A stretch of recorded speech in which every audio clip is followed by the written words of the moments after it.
brought you by Silver Pumps and Motors. Top quality और consistent performance के लिए सिर्फ सिल्वर पंप्स नाम याद रखना.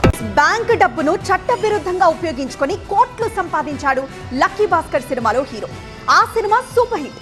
సేమ్ టు సేమ్ ఇలాగే రియల్ లైఫ్ లోనూ చేయాలని ప్లాన్ చేసిన ఓ డెప్యూటీ బ్యాంక్ మేనేజర్ మాత్రం అన్లక్కీగా మారిపోయింది.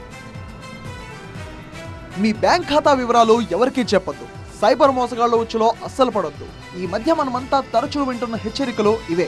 ఇలాంటి వాటితో అప్రమత్తమవుతున్న చాలా మంది బ్యాంకింగ్ విషయాల్లో ఎక్కువగా బ్యాంక్ సిబ్బందినే ఆశ్రయిస్తున్నారు. అయితే కస్టమర్లకు నమ్మకమైన సేవలు అందించాల్సిన బ్యాంక్ సిబ్బందే సైబర్ మోసగాళ్ల తరహాలో మారితే ఏం జరుగుతుంది? ఇదిగో బెంగళూరులో వృద్ధ దంపతులకు ఇలాంటి అనుభవమే ఎదురైంది. ఎంతో నమ్మకంగా వ్యవహరించిన డిప్యూటీ బ్యాంక్ మేనేజర్ వృద్ధ దంపతుల అకౌంట్ నుంచి ఏకంగా 50 లక్షల రూపాయలు కాజేసేందుకు భారీ స్కెచ్ వేసింది. ఆ ప్లాన్ ను దాదాపుగా అమలు చేసింది. కానీ ఆ దంపతుల కొడుక్కి అనుమానం రావడంతో విషయం పోలీస్ స్టేషన్ కు చేరింది. Bank deputy manager crime story గుట్టురట్టయింది. బెంగళూరులోని గిరినగర్ లో ఒక ప్రైవేట్ బ్యాంక్ లో డిప్యూటీ మేనేజర్ గా పనిచేస్తున్న మేఘనకు ఆ బ్యాంక్ లో ఉమ్మడి ఖాతా ఉన్న వృద్ధ దంపతులతో పరిచయం పెరిగింది. అలా వారికి బ్యాంకింగ్ వ్యవహారాల్లో సాయం చేస్తూ వచ్చిన మేఘనను బాగా నమ్మిన ఆ వృద్ధ దంపతులు తాము చామరాజ్పేటలో ఇంటిని అమ్ముతున్న విషయాన్ని కూడా ఆమెతో పంచుకున్నారు.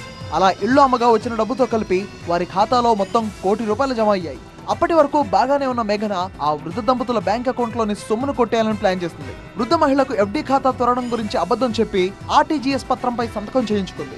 ఆ తర్వాత మరో కొత్త బ్యాంక్ ఖాతాకు RTGS ద్వారా 50 లక్షల రూపాయలను బదిలీ చేసుకుంది. ఒకరోజు ఆ దంపతుల కుమారుడికి ఈ విషయంలో అనుమానం వచ్చింది.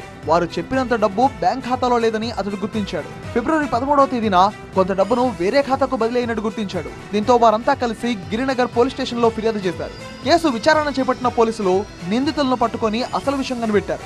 విలాసవంతమైన జీవితం గడపాలని కలలు కన్న మేఘన ఇందుకోసం ఆ వృద్ధ దంపతులు డబ్బును కొట్టేయాలని ప్లాన్ చేసింది. ఇందుకోసం తన భర్త శివప్రసాద్, స్నేహితులు వరదరాజు, అన్వర్ ఘోష్ సాయం తీసుకుంది. వీరి సాయంతో ఓ కొత్త అకౌంట్ తెరిచి RTGS ద్వారా ఆ ఖాతాకు 50 లక్షల రూపాయలు బదిలీ చేయించింది. ఆ తర్వాత అందులోని 30 లక్షల రూపాయలు వాళ్ళు డ్రా చేసుకున్నారు. ఘటనపై దర్యాప్తు చేసిన పోలీసులు మొత్తం 50 లక్షలను రికవరీ చేశారు. ఇక పోలీసుల విచారణలో లక్కీ భాస్కర్ స్టోరీ చెప్పింది మేఘన. వృద్ధ దంపతులను మోసం చేసే ఉద్దేశం తమకు లేదని, తమకు డబ్బు అవసరం ఉండడం వల్లే వారి డబ్బు తీసుకున్నామని తెలిపింది.